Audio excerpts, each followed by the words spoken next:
Once upon a time, in a land filled with lush green valleys and towering mountains, there lived a gentle giant named Grendel. He was not like the other giants known for their ferocity and strength. Grendel had a heart full of kindness and a love for the simple joys of life, like listening to the birds sing and watching the sun set behind the distant hills.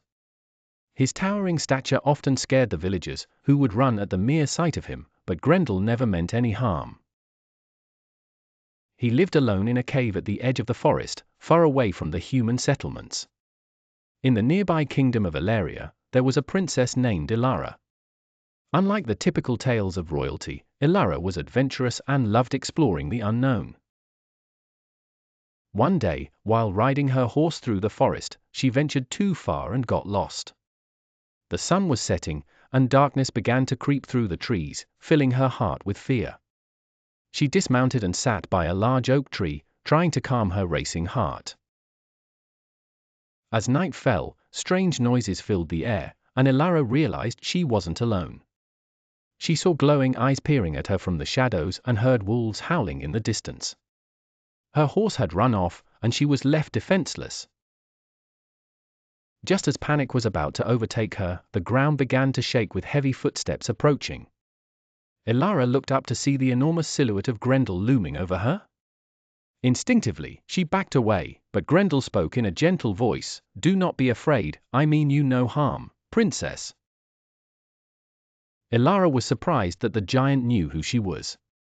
Grendel extended his hand and said, "I can help you find your way back to the castle." With no other options, and trusting her instinct, Ilara accepted his hand. Grendel picked her up carefully and placed her on his shoulder.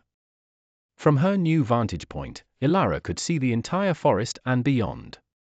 She was fascinated by the beauty of her kingdom from such a height. Grendel walked slowly, ensuring not to jostle the princess. Along the way, they talked and shared stories. Ilara learned about Grendel's life, his loneliness, and his love for nature. As they approached the castle gates, a group of knights spotted them and drew their swords, mistaking Grendel for a threat. Ilara quickly dismounted and stood between Grendel and the knights. "Wait," she commanded. "He is not an enemy. He saved me." The knights lowered their weapons, and the princess led Grendel to the castle. King Alaric, Ilara's father, was initially wary of the giant but listened as Ilara recounted her journey and how Grendel had helped her. The king, moved by the giant's kindness, offered him a place in the kingdom. Grendel, grateful but preferring his solitude, declined the offer. However, he promised to visit the kingdom often and help whenever needed.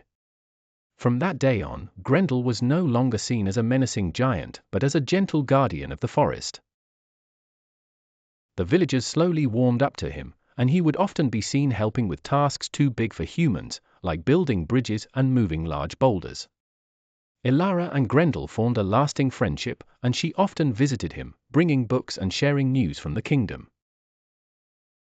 And so, in the land of Ilaria, humans and giants lived in harmony, proving that friendship can bridge even the largest gaps between worlds.